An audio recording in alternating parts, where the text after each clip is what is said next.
시작하겠습니다. 사실 이번 학기는 제가 이 무대에 안 설 줄 알았는데 저희 큐레님께서 어떻게든 세우시더라고요. 그래서 오늘 여러분들께 이제 PPT 관련해서 여러분들께 조금 수업을 진행을 하려고 합니다.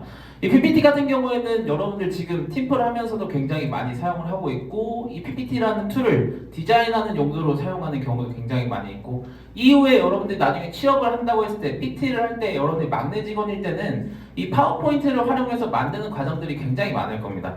자, 근데 그러면 파워포인트를 도대체 어떻게 만들어야지 될까? 어떻게 해야지 이 파워포인트라는 걸 속된 말로 쟤 좀 친해, 이런 소리를 들을 수 있을까요? 자, 일단 그래서 시작을 하기 전에 오늘 하는 이 수업은 진짜 PPT를 완전히 못 다루는 사람들 기준으로 수업을 합니다. 그렇기 때문에 여러분들이 알고 있는 내용이 분명히 있을 수도 있고, 저거 저렇게 안 해도 되는데 라고 하는 내용도 분명히 있을 거예요. 다만 아예 못하는 사람들 기준으로 하기 때문에 가장 기준이 되고 가장 포멀한 것 기준으로 알려준다라는 것만 좀 알고 있으면 될 것 같습니다. 자, 그래서 파워포인트를 만들 때 이제 여러분들 파워포인트 만들 때는 어떤 것부터 그리고 어떤 것들을 생각을 하면서 만들어야 되냐면, 일단 어떤 방법으로 파워포인트를 제작을 할지 정해야 됩니다. 그 다음에 어떤 색깔들을 사용을 해야 될지를 정해야 되고요. 그 다음에 어떤 폰트들을 사용을 할지도 또 정해야 되고요. 그 다음에 여기 지금까지 말씀드렸던 개체들을 어떤 식으로 배치를 해야 될지 또 결정을 해야 됩니다. 생각보다 간단하지만 되게 어려운 것들입니다. 그렇기 때문에 기본이라고 하는 거예요. 자, 그래서 제일 먼저 어떤 방법으로 만들어야 되는지에 대해서 설명을 드릴 건데, 자기 PPT 만드는 방법을 어떤 죄송합니다. PPT를 만들 때 자기가 어떤 방법으로 만든다, 자신 있게 한 명씩 손 들고 말해볼래요? 네. 네, 미리 캔버스도 있고요. 이미 다 답변이 나왔네요.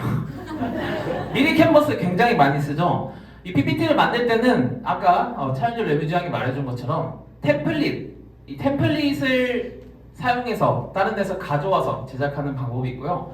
여러분들이 직접 PPT를 제작을 하는 방법이 있습니다.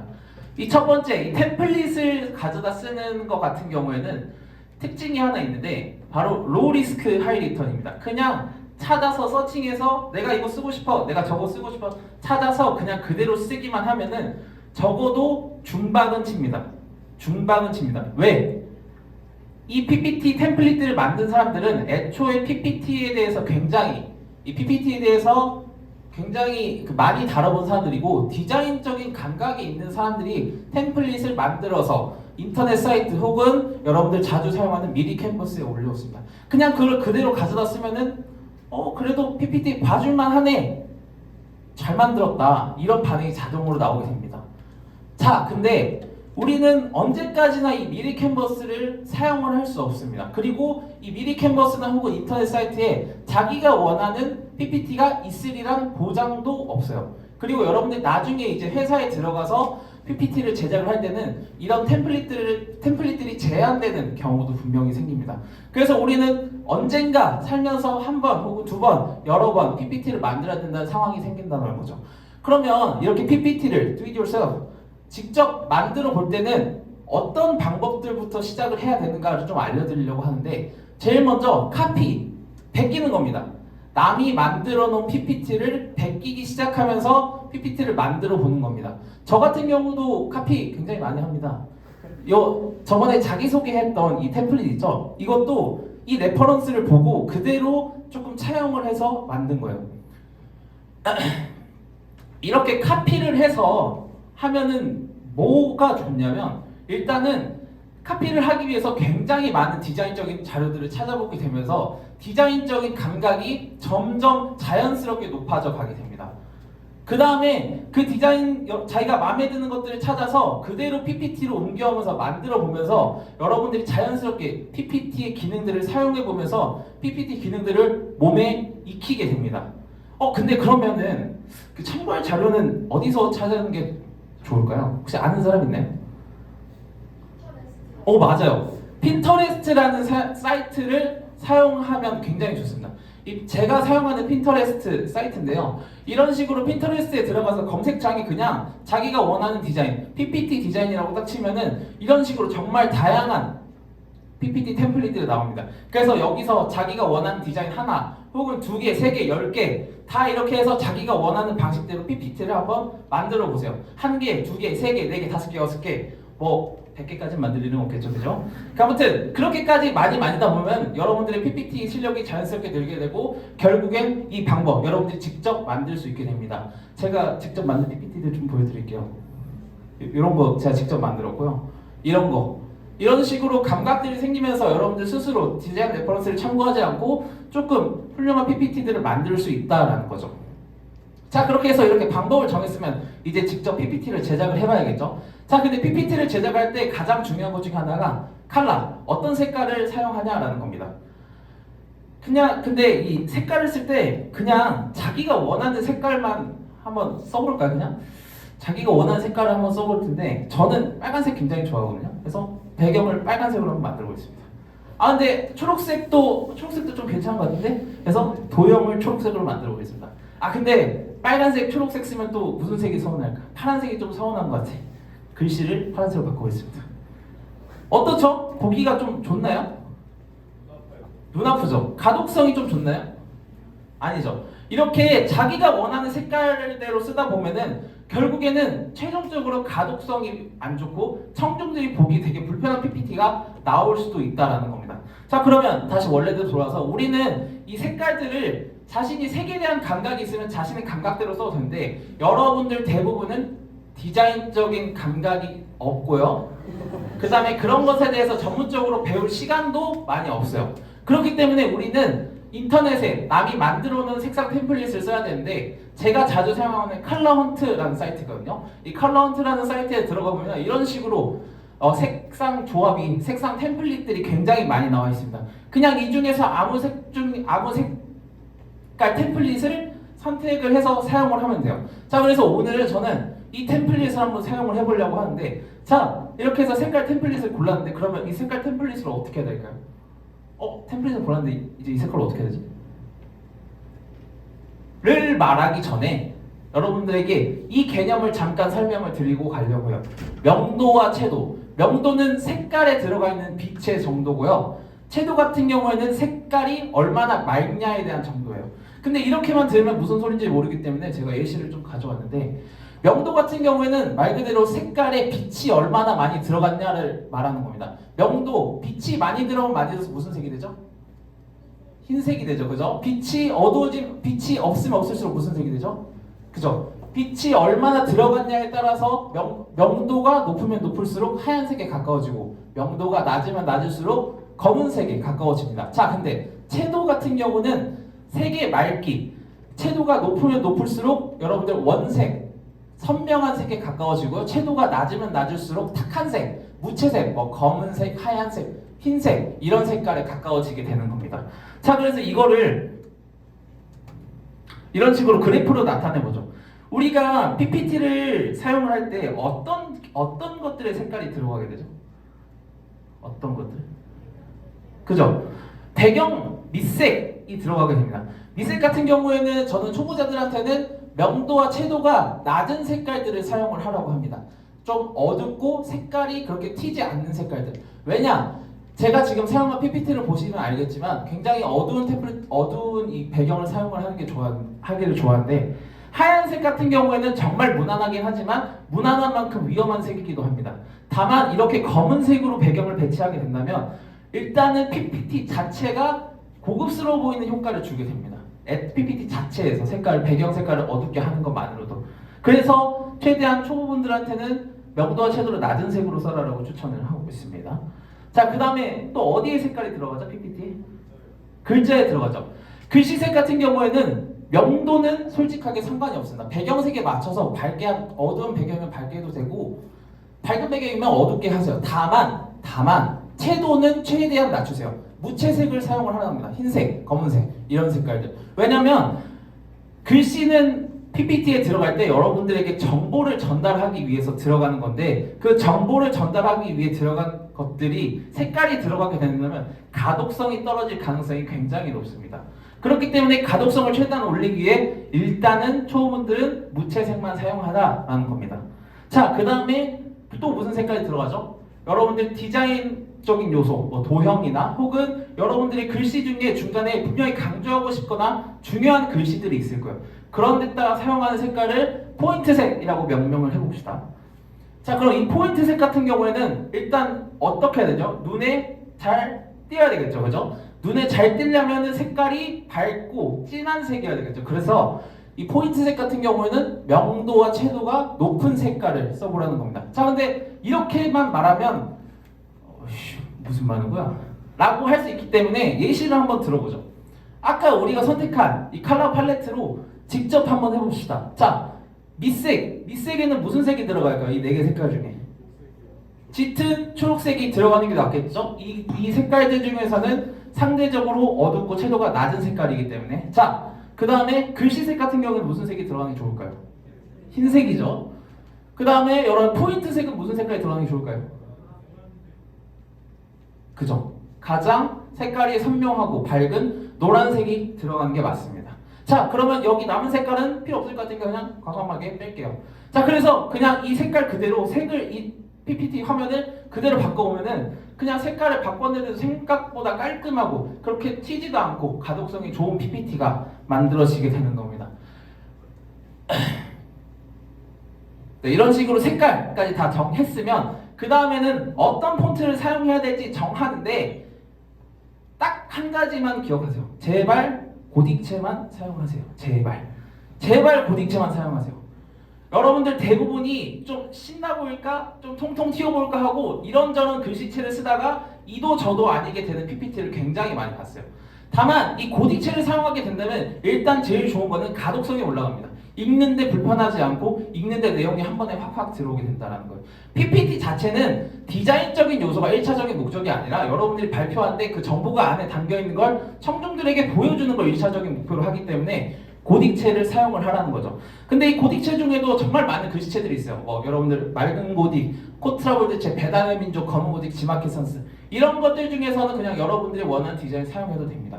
다만 자기가 무슨 폰트를 써야 되는지 모르겠는데 이상한 글씨체 쓰지 말고 고딕체만 사용을 하라는 거예요. 그 이상한 글씨체는 뭐가 있을까요? 손글씨체와 커스텀 글씨체가 있습니다. 손글씨체 같은 경우에는 손글씨를 그대로 글씨체로 만든 거고요. 커스텀 글씨체 같은 경우에는 글씨체 자체에 디자인이 들어간 겁니다.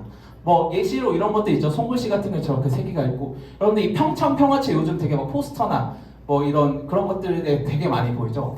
이런 것들을 왜 쓰지 말라고 하냐면 이런 것들은 약간 이 먹을 걸로 좀 비유를 해보면 마라소스 같은 느낌입니다. 왜냐면 그 마라소스가 우리가 들어간 음식을 어떻게 하죠? 찜닭에 마라소스 넣었어. 그럼 무슨 찜닭이 되죠? 마라찜닭이 되죠. 로제에다가 마라소스 넣었어. 마라로제. 떡볶이에다 마라소스 넣었어. 마라떡볶이. 이게 글씨체 그 자체가 그 PPT의 색깔이 되고 그 PPT의 정체성이 되어버리기 때문에 굉장히 무모하고 위험한 선택입니다. 다만 자기가 어느 정도 디자인 감각이 있고 어느 정도 이런 글씨체들을 활용할 줄 알고 어떤 선택을 해야지 잘 쓸 줄 안다라고 하면은 그건 동시에 이걸들 이제 효과적으로 사용할 줄 안다면 극대화를 할 수 있겠지만 그냥 쓰지 마세요. 알겠죠? 왜냐면 여러분들 대부분 아까도 말했지만 대부분 디자인 감각이 없는 사람들입니다. 좀 슬프지만 자, 그래서 이렇게 폰트까지 정해다 치면은 다음에는 지금까지 여러분들이 알려준 이런 폰트, 그 다음에 색깔, 그 다음에 여러분들이 가지고 있는 사진, 정보들을 어떻게 배치를 해야 되는지를 이제 정해야 되겠죠. 근데 배치 같은 경우에는 정말 많은 배치들이 있는데 일단 대표적인 딱 두 가지만 알려주겠습니다. 왜 그렇게 배치를 하는지 알려주고 그런 것들에 대해서 생각을 해보면서 여러분들이 다음에 배치를 한번 해보라는 식으로 그 딱 두 개만 알려주겠습니다. 우리가 배치를 할 때 어떤 것들이 배치가 되냐면 보통 제목, 사진, 내용들이 그 PPT 화면 안에 배치가 됩니다. 제목은 우리가 빨간색이라고 가정을 해보고요. 사진은 노란색 도형, 그 다음에 내용은 초록색 도형이라고 가정을 해봅시다. 자, 근데 보통 우리가 PPT를 만들 때 PPT에서 가장 추천하는 레이아웃은 이겁니다. 제목이 좌측 상단에 들어가고요. 그 다음에 사진과 내용이 중앙에 들어갑니다. 왜 우리는 이런 방식을 가장 기본적인 방식이고 가장 많이 선택하게 될까요? 아는 사람 손 한번 들어볼래요? 시선의 이동 방향. 시선의 이동 방향? 틀린 말은 아니에요. 틀린 말은 아닙니다. 왜일까요? 제목을 좌측 상단에다가 배치하게 되면은 중앙에 있는 넓은 공간을 같은 내용으로 채울 수 있게 됩니다. 그러면 여러분들이 한 PPT 템플릿, 한 PPT 슬라이드 안에서 전달할 수 있는 정보의 양이 굉장히 많아지게 된다라는 거죠. 자, 그거를 여러분들 정확히 반대의 예시가 뭐냐면 이 제목을 중간에다가 배치를 해놓습니다. 제목을 그냥 중간에다가 배치를 해놨는데 정보들이 좌측과 우측으로 이원화가 됩니다. 물론 좌측과 우측에 똑같은 내용을 넣을 수도 있어요. 다만 똑같은 내용이다라고 해도 청중들은 이 내용을 읽어볼 때 같은 내용이네 라고 한 번에 인지하기가 굉장히 어렵습니다. 뭐 이렇게 좌우로도 놓을 수 있고 이렇게 위아래로도 놓을 수 있는데 죄송합니다. 제가 말을 너무 빨리 해서 숨을 못 쉬어가지고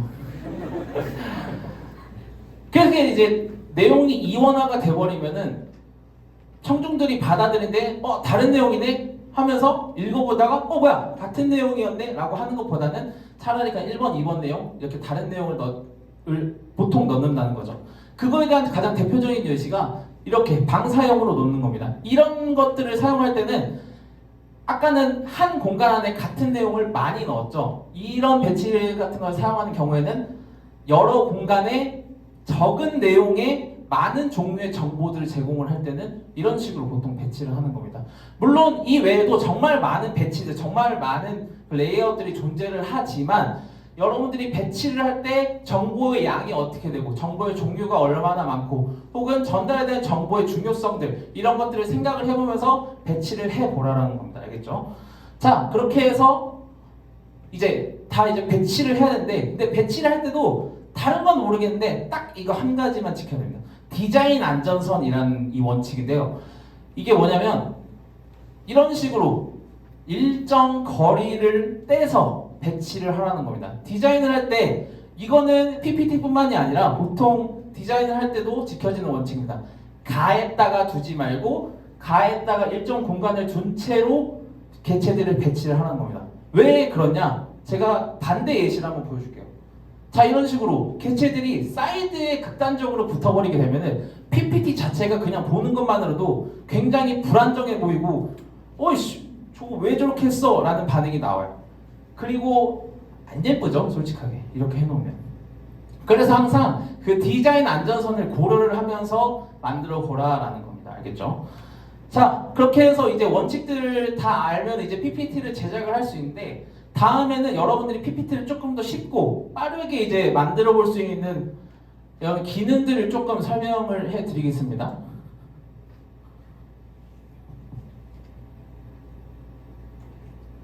이거 로그인 좀 해주시겠어요? 김진웅 컴퓨터 로그인 좀 해주시겠어요?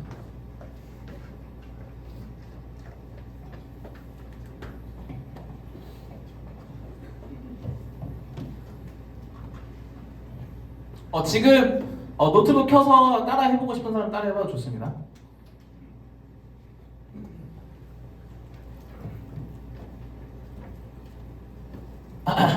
자, 이런 식으로 오늘 여러분들에게 설명드릴 기능은 딱 몇 가지인데 정렬, 그 다음에 그룹, 선택창, 리본, 사용 도구, 아마 그 다음에 여러분들 스톡 이미지를 PPT 자체에서 가져오는 딱 이 정도 5가지 방법만 설명을 드릴 겁니다.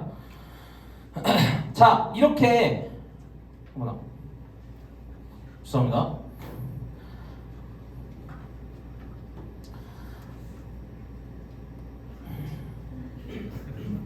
자, 이런 식으로 개체가 배치가 되는데 우리가 보통 이 개체를 이런 식으로 막 퍼트려 놓진 않죠. 항상 일정 선에 맞춰서 일자로 배치를 하게 됩니다. 그런데 우리 펀치를 배치할 때 어떻게 하죠? 끌어서 여긴가? 이렇게 여긴가? 오케이. 여기가? 오케이. 이렇게 배치를 합니다. 근데 이 정렬 기능을 사용을 하면 이런 거 없이 한 번에 배치가 된다는 거죠. 이렇게 해서요, 그냥 드래그 긁고 여러분들 도형 서식에 들어가게 보면은 이쪽에 이 맞춤이라는 기능이 있습니다. 이 맞춤에서 중간 맞춤을 한 번에 딱 눌러주게 되면 이런 식으로 한 번에 맞춰지게 됩니다. 이게 별거 아닌 것 같은 기능이지만 여러분들 속도에 굉장히 빠른 영향을 줍니다. 자, 근데 지금 이렇게 보는 것도 보기 안 좋죠, 그죠? 왜냐? 간격이 안 맞으니까 별로 보기 안 좋죠. 근데 PPT가 간격도 맞춰줍니다. 좋죠? 자, 여기서 가로 간격을 동일하게라는 칸을 눌러주면은 이런 식으로 양옆 사이드에 맞춰서 일정 간격대로 한 방에 배치를 해줍니다.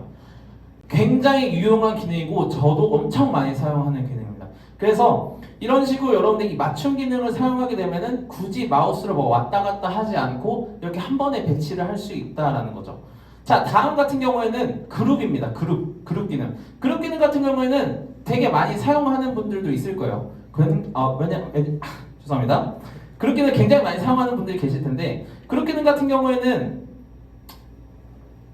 말 그대로 그 개체들을 이런 식으로 하나의 그룹으로 묶어준다라는 겁니다. 근데 이게 어떻게 사용이 돼야 되느냐, 어떤 식으로 사용을 하면 유용하느냐. 일단 제일 첫 번째, 다른 개체들을 한꺼번에 움직일 때 그냥 이렇게 굳이 드래그 안 하고 그냥 한 번만 클릭을 하고 움직일 때 이런 식으로 사용을 해도 되고요. 보통 우리가 이거를 도형을 묶지 않고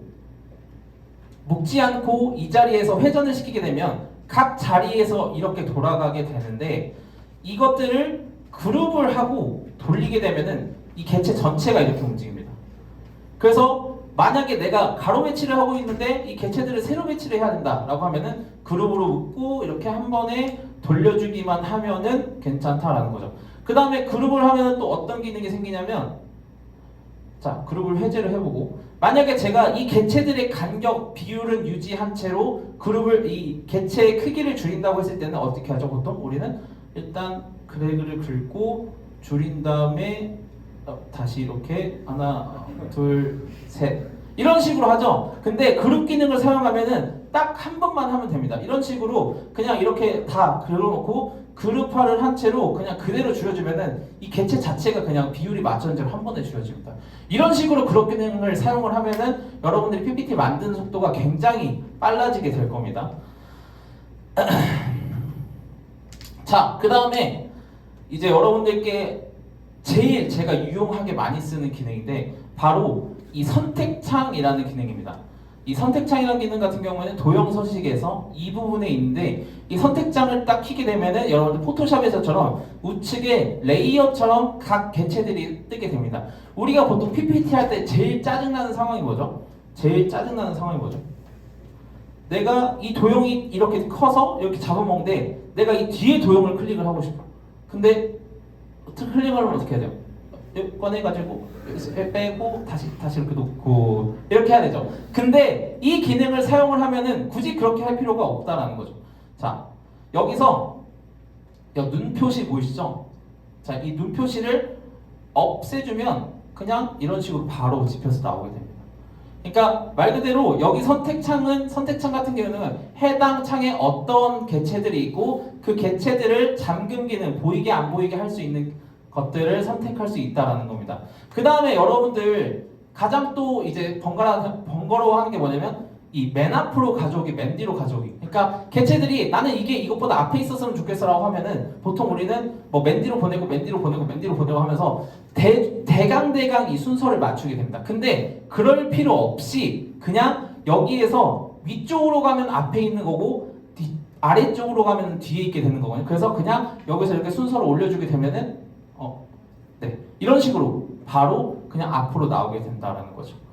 자, 그리고 우리가 이제 PPT를 만들 때 가장 어려워하는 것들이 뭐냐면 사진, 그 다음에 적당한 그 아이콘들을 찾아내는 걸 굉장히 어려워합니다. 그때 보통 우리 그냥 구글에다 검색해서 뭐 제가 만약에 피자 아이콘을 넣고 싶으면 구글에다가 피자 아이콘 png 이렇게 검색해서 한참 동안 뒤져봐야 됩니다. 근데 PPT 자체에도 스톡 이미지, 그다음에 스톡 아이콘들이 굉장히 많습니다. 이 삽입이라는 곳에 들어가서 여기서 아이콘이라는 기능을 클릭을 해보면요,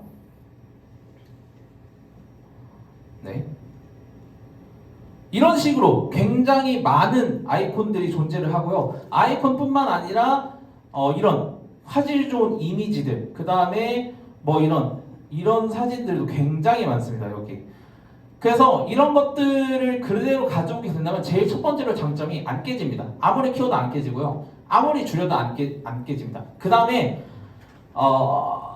해당 개체를 도형으로 변환을 해서 조금 더 자잘자잘하게 만들어 나갈 수 있습니다. 이 개념까지 들어가면 조금 어려워지니까 이거는 나중에 기회가 되면 설명드리도록 하겠습니다. 자, 그렇게 해서 우리는 근데 이 기능들을 방금 제가 어떻게 했죠? 막 그냥 클릭해서 도형 서식 들어가가지고 찾아서 했죠. 근데 이것들을 가장 효율적으로 하는 방법은 뭘까요? 단축키를 외우는 거죠. 단축키. 그냥 굳이 그쪽 안 들어가고 단축키만 활용을 해서 해당 것들을 이제 효과적으로 하는 건데, 단축키를 외우지 않아도 할 수 있는 방법이 있습니다.